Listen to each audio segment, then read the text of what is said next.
administrasi publik. Iya. Nah, di sini kami mendapat tugas mata kuliah dari dosen itu manajemen konflik. Manajemen konflik. Nah, yang pertama itu bagaimana sih Bapak struktur kewenangan di Sekolah DIY sendiri dalam pengelolaan dan penataan lahan kesultanan Brunei? Ya. Sebenarnya gini, jadi kalau di dalam konteks undang-undang keistimewaan itu salah satu kewenangan keistimewaan kan urusan pertanahan ya. Dimana urusan pertanahan itu kan kemudian salah satu hal yang perlu dikuatkan adalah pengakuan terhadap hak atau pengakuan terhadap keberadaan tanah kasultanan atau tanah kadipaten gitu ya banyak. Nah, sebenarnya keistimewaan urusan pertanahan ini tidak bisa dilepaskan dari sejarah dan asal usulnya gitu ya. Bahwa sebelum Indonesia itu lahir, Kasultanan itu sudah berdiri dengan kemudian sistem pertanahannya sendiri gitu ya. Walaupun kemudian dari sisi historis kan ada kejadian amanat 5 September 1945 menyatakan bergabung gitu ya. Tapi kan bergabung bukan berarti bergabung. Artinya bahwa sistem pemerintahannya termasuk sistem pertanahannya itu tetap eksis kan. Dan di dalam undang-undang pembentukan DIY Undang-Undang 350 kan nggak salah saya lupa ya, itu kan bahwa DIY itu disetarakan sebagai daerah istimewa setingkat provinsi. Hanya di dalam undang-undang itu aspek keistimewaannya kan belum dijabarkan. Hanya dijabarkannya kan di Undang-Undang 13 tahun 2012. Jadi ya ada 5 urusan keistimewaan, salah satunya adalah pertanahan. Nah, kami kemudian di Dinas Pertanahan Tata Ruang DIY itu diberikan tugas untuk dalam rangka memastikan eksistensi dari pertanahan itu, karena itu merupakan salah satu unsur dari keistimewaan kan gitu ya. Nah, apa yang kami lakukan? Yang kami lakukan itu ya sesuai dengan Perda S2, Perda S1 2017 bahwa kita memfasilitasi Kasultanan dalam rangka penata usahaannya. Penata usaha itu meliputi proses pensertifikatan tanah Kasultanan Kadipaten, karena kan dengan Undang-Undang 13 Kasultanan Kadipaten itu disetarakan dengan semacam badan hukum ya, sehingga bisa memiliki diberi dilekati dengan hak milik kan gitu ya. Dulu sebelum Undang-Undang 13 kan tidak boleh itu Kasultanan. Jadi keberadaan tanah Kasultanan itu ibaratnya mungkin orang tahu bahwa itu adalah tanah Kasultanan, yang ini adalah tanah sertifikat hak milik, yang itu adalah tanah kas kelurahan yang juga merupakan bagian dari tanah kelurahan. Tetapi kan tidak kemudian bisa ditindaklanjuti dengan bukti yang legal, gitu ya. Dalam hal ini dilengkapi dengan sertifikat hak milik. Nah, pasca Undang-Undang 13 2012, proses itu bisa dilakukan. Nah, kami kemudian menjadi bagian itu. Jadi tahun 2015 kami melakukan identifikasi terhadap keberadaan tanah kasultanan, tanah kadipaten termasuk tanah kas kelurahan. Dari data kami itu kurang lebih ada, saya tanya kali sekitar 63 ribuan kalau nggak salah, 63 ribu bidang tanah kasultanan, tanah kadipaten. Itu kalau dibandingkan dengan bidangan di DIY itu bidangan tanahnya 2.000.000 500 bidang sekian, 2 jutaan bidang. Nah, tanah kasultanan itu tanda petik sekitar 63.000. Jadi kalau kita hitung ya mungkin hanya berapa persen ya Pak ya. Artinya bahwa walaupun kemudian angkanya itu mungkin persen kecil, tapi dalam konteks undang-undang keistimewaan itu menjadi bagian dari identitas keistimewaan. Nah, kami melakukan itu. Jadi kami melakukan penatausahaan, jadi semacam melakukan identifikasi, kemudian verifikasi, termasuk pemberkasan di dalam rangka untuk pensertifikatan tanah kasultanan, tanah kadipaten untuk tanah kas kelurahan. Termasuk juga kami melakukan proses pengendalian. Pengendalian itu meliputi bagaimana proses perizinan untuk pemanfaatannya, baik tanah kelurahan, tanah kasultanan maupun tanah kadipaten. Prinsipnya ada 3 sesuai dengan Undang-Undang 13 dan juga Undang Perda 1 2017 bahwa tanah kasultanan, kadipaten dan tanah kelurahan itu untuk 3 hal penting. Pertama, pengembangan kebudayaan, yang kedua adalah kepentingan sosial, dan ketiga adalah kesejahteraan masyarakat. Seperti itu. Contoh, misalnya banyak puskesmas-puskesmas yang sekarang di atas tanah kasultanan, gitu. UGM yang segitu gedenya itu juga adalah kasultanan. Itu yang dekat ring road yang sekarang baru itu Universitas Aisyah itu ya. Kalau nggak salah ada tanah kas kelurahan. Tanah kas kelurahan juga merupakan bagian dari tanah kasultanan. Jadi nanti mekanisme perizinannya agak berbeda, tapi tetap kemudian kasultanan mengetahui, Pak Gubernur juga mengetahui. Nah, memang kewenangan perizinan untuk pemanfaatan itu kita kembalikan pada yang punya. Yang punya kan kasultanan, kalau pasti tanah SK ya, kadipaten kalau pas di tanah kadipaten, kelurahan itu nanti kita kembalikan kepada Pak Gubernur. Kami memfasilitasi di dalam proses. Nah, kami domainnya di situ. Tidak mengeluarkan izin, hanya memberikan rekomendasi. Oh, tanah yang di sana itu betul-betul clear tanah kasultanan. Tidak ada konflik pemanfaatan, kan gitu ya. Kemudian batas-batasnya jelas. Kemudian pemanfaatannya sesuai dengan dokumen rencana tata ruang. Jadi misalnya tanah kasultanan statusnya adalah LSD, perizinannya untuk misalnya kafe, nah itu tidak kami rekomendasikan. Gitu. Tetap ada batasan-batasan yang harus dipasang. Jadi kalau kira-kira nanti silakan Mbak Ulan, Mbak Anya baca Pergub 49 tahun 2018. Ya, itu kan tata cara permohonan pemanfaatan gitu ya. Jadi dimulai dari kemudian, jadi kalau misalnya Mbak Armel itu ingin memanfaatkan SG atau tanah kasultanan, nanti datang ke kelurahan dulu. Dari kelurahan minta surat keterangan tanah. Jadi surat keterangan itu menunjukkan bahwa itu betul-betul tanah SG, tidak dalam sengketa pemanfaatan, kan gitu ya. Setelah itu diajukan kepada kabupaten. Nanti kabupaten menerbitkan yang namanya rekomendasi tata ruangnya, termasuk rekomendasi pemanfaatan tanahnya. Jadi nanti dari bidangan yang akan dimanfaatkan itu diteliti apakah tadi seban ini itu statusnya boleh nggak. Kalau hijau ya jangan dipakai untuk yang kuning, kan gitu ya.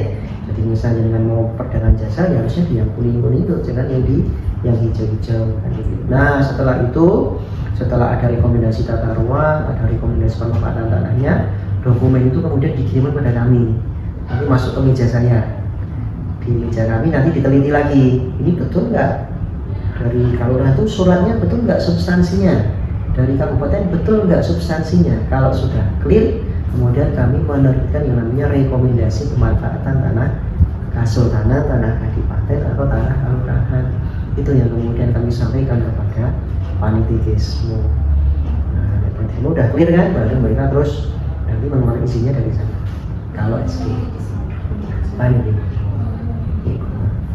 seperti itu. Mungkin mau tanya Pak, ada pernah nggak sih Pak ada konflik misalkan yang memicu konflik agraria antara warga sama disekretaris terkait Sultan Gol gitu, misalkan apa itu mungkin dari warganya di masyarakat? Iya, sebenarnya apa ya Mbak? Kalau secara umum bahwa masyarakat di Jogja itu sudah menyadari bahwa di DIY itu kan unik gitu ya. Jadi kalau di daerah luar DIY itu adanya tanah hak milik atau kemudian tanah yang tanpa hak milik yang kemudian statusnya adalah tanah negara, gitu ya Pak. Jadi kalau tanah negara kan mengajunya ke Undang-Undang Pokok Agraria 5/1960 itu ya. Tapi kalau DI itu selain hak milik itu istilahnya adalah tanah bebas, tanah negara bebas itu di DI tidak ada. Gitu loh. Jadi adanya adalah tanah kesultanan, kan gitu ya. Tanah kesultanan. Jadi kalau ada tanah kosong di DI itu, maka bisa kemudian cenderungannya adalah itu adalah tanah kesultanan, gitu ya, tanah kesultanan. Yang prosesnya nanti di dalam pemanfaatannya tadi ada Pergub 49 tahun 2018. Kemudian untuk walaupun orang bisa menguasai di sana, tapi tidak bisa kemudian dikonversi menjadi hak milik. Kalau menurut Undang-Undang 5/1960 kan, kalau misalnya Mbak Amel punya sebidang tanah kosong, menguasai sudah lebih dari 20 tahun, tidak ada yang protes terhadap kemanfaatan itu, maka nanti bisa diajukan menjadi hak milik. Kalau di sini tidak. Sebenarnya di sini itu kalau yang bebas ya, bukannya hak milik ya, itu bisa dimanfaatkan, tapi biasanya itu adalah tanah kesultanan. Nanti kesultanan memberikan kekancingan. Kancingan itu semacam izin pemanfaatan, gitu ya. Bisa, biasanya jangkanya 10 tahun, bisa diperpanjang lagi 10 tahun, perpanjang lagi 10 tahun. Jadi misalnya Mbak Amel itu nanti umurnya 60 tahun itu bisa sampai 60 tahun. Misalnya kemudian punya anak, itu bisa yang namanya dilintirkan, diwariskan. Itu turun menurun, bisa dilintirkan. Atau misalnya nanti Mbak Amel pengen kita kasihkan kepada Mbak Ulan, maka nanti ada yang namanya mekanisme liaran. Liaran itu kayak jual beli. Aku punya kekancingan, aku serat ini nganggu, dan yang tak kasihkan Mbak Ulan, tapi kamu bayar aku berapa, itu bisa. Nanti yang mendapat kancingan Mbak Ulan, tetapi tetap bisa digunakan. Jadi jangan ada persepsi bahwa ketika tanah di SG itu disertifikatkan hak milik kesultanan, kemudian dijalur ke kesultanan, enggak, tidak seperti itu. Hanya tadi saya di awal bahwa salah satu unsur keistimewaan adalah eksistensi dari keberadaan tanah SG. Nah, konflik yang terjadi kadang-kadang pemahaman ini bahwa ketika aku tadi tanahnya SG berarti dijalur aturan ya apa tidak. Normanya yang ada di dalam Undang-Undang 13 maupun Perda 1 2017 itu tadi 3 hal tadi: pengembangan kebudayaan, kemudian kepentingan sosial, dan kesejahteraan masyarakat. Sekarang banyak orang yang punya rumah statusnya kekancingan. Yang abidal gitu. Bukan hanya abidal, Masyarakat juga. masyarakat umum itu banyak. Oh, berarti bukan cuma orang yang berKTP saja. Oh, begitu. Berarti kalau yang KTP-nya bocor Boleh, kenapa mau diizinkan? Ada yang memanfaatkan bukan hanya untuk rumah, ada untuk kegiatan bisnis banget. Cuma memang nanti ada yang namanya disusun. Ya wajar lah, misalnya saya punya tanah, Mbak Amel silahkan digunakan, mau gunakan untuk apa? Mau bisnis Pak, bisnisnya kira-kira keuntungannya berapa? Ya misalnya 80 tahun, berarti ada bagian dan untuk yang beda dengan kemudian yang untuk perumahan, itu nilainya beda. Bahkan ada yang untuk sekolah-sekolah itu disungsungnya 0, yang HGB sudah habis masa pakai, kemudian mau diperpanjang, ternyata kan dari BPN tidak mau langsung melakukan perpanjangan, harus koordinasi dengan Disperda. Itu yang kami lakukan. HGB ini kita lihat data-datanya dulu, asal usulnya apa sih, gitu. Nah kalau ketemu asal usulnya SG ya kita minta HGB itu bisa diterbitkan lagi kalau kemudian si pemanfaatan itu mau berkoordinasi dengan kesultanan. Nanti ada mekanisme tersendiri gitu ya, pemanfaatan tanahnya itu gitu kan, nanti bisa muncul HGB lagi, tapi harus melalui kesultanan.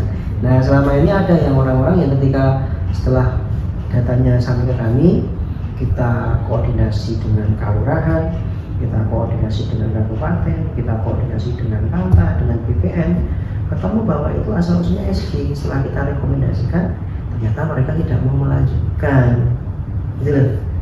Tidak mau melanjutkan prosesnya, itu mereka mandek, mau merasa diperpanjang, komunitas hilang. Nah itu muncullah kemudian suara-suara tadi, seolah-olah bahwa status SG nanti diminta, enggak, tetap bisa kemudian diperpanjang. Begitu. Cuma prosesnya agak berbeda dengan HGB yang kan dengan pihak ketiga itu hanya diberi jangka waktu 5 tahun, bisa diperpanjang maksimal 1 kali. Tapi kalau yang memanfaatkan kelurahan sendiri itu bisa panjang sampai mungkin 10 tahun atau 20 tahun dalam rangka supaya aparat di kelurahan itu melibatkan masyarakat. Dan dengan program strategis Pak Gubernur sekarang yang namanya bantuan keuangan khusus kelurahan itu, justru sekarang masyarakat banyak yang terlibat. Jadi ada lewat dana keistimewaan itu disalurkan bantuan untuk peternakan kami, gitu ya. Nanti yang mengelola adalah pihak kelurahan dengan kemudian masyarakat, terutama yang tergolong miskin, gitu. Sebagai Bapak ini ya, sebagai kepala, gimana sih Pak menurut Dispektorat DIY yang paling efektif dan buat menciptakan penyelesaian konflik itu yang adil berkelanjutan ke depan? Tentu bahwa konflik itu menurut saya berasal dari pemahaman terhadap posisi masing-masing, bahwa keistimewaan DIY dari urusan pertanahan itu kan merupakan amanah dari undang-undang ya, Undang-Undang 13 tahun 2012. Salah satunya adalah urusan pertanahan sebagai bagian dari pilar keistimewaan ya. Nah, bagaimana kemudian masyarakat memahami itu? Artinya bahwa pengakuan terhadap, saya kira Kasultanan juga harus kemudian, dan sepanjang yang saya ketahui Kasultanan juga sangat mengakui hak dari masyarakat. Ketika misalnya gini, terindikasi bahwa ada salah satu kasus, saya akan berbagi. Jadi kita lakukan koordinasi, terindikasi bahwa tanah yang dimaksud adalah tanah Kasultanan. Tapi dari cek dokumen-dokumen hukum yang ada, ternyata sudah ada semacam istilahnya letter C. Letter C itu kalau di buku catatan kepemilikan di kelurahan. Gitu. Jadi walaupun dulu itu SG, tapi kemudian sudah ada letter C di kelurahan. Jadi biasanya kemudian Kasultanan mengakui kalau itu bukan tanah SG. Artinya kan dari peristiwa hukum yang ada, itu Kasultanan menghormati itu. Nah, mestinya masyarakat juga sebaliknya juga, ketika kemudian dilakukan penelusuran dokumen secara keseharian ternyata itu SG, ya mestinya juga bisa dihormati juga, ikutilah proses yang ada, kan gitu ya. Toh pada akhirnya bahwa pemanfaatannya sudah 3 hal tadi kan. Jadi yang punya rumah ya silakan dipakai, kan gitu. Tapi statusnya adalah penggunaan di tanah-tanah Kasultanan. Nah, dengan pemahaman saya kira konflik bisa diminimalkan. Kami di dinas memang posisinya hanya sebagai dalam tanda petik fasilitator saja, kan gitu ya. Ketika ada permohonan pemanfaatan, kami ngecek, melakukan verifikasi, kita nanya betul tanah SG atau tanah PAG atau tanah perkebunan, gitu kan. Kemudian dari sisi tata ruang seperti apa. Ketika itu oke, ya sudah, kami sampaikan kepada Kasultanan. Silakan Kasultanan melakukan penilaian lagi terhadap apa rekomendasi kami. Kalau menurut mereka memang sudah oke, tidak ada persoalan dengan pemohon, ya sudah, pasti akan jika izin diberikan. Masyarakat bisa manfaatkan tadi 10 tahun diperpanjang, 20 tahun perpanjang, 30 tahun. Kemudian kalau punya anak bisa dilintirkan, ya kan, beralih kancingannya terus berulang. Jadi dengan dalam itu kan berarti kan apa? Satu, masyarakat bisa memanfaatkan secara penuh, tetapi eksistensi dari tanah Kasultanan sebagai bagian dari keistimewaan sudah tidak hilang. Jadi kan dua-duanya terpenuhi, iya kan? Jadi unsur keistimewaannya oke, masyarakat sebagai pengguna juga. Saya kira pemahaman ini harus kita sampaikan.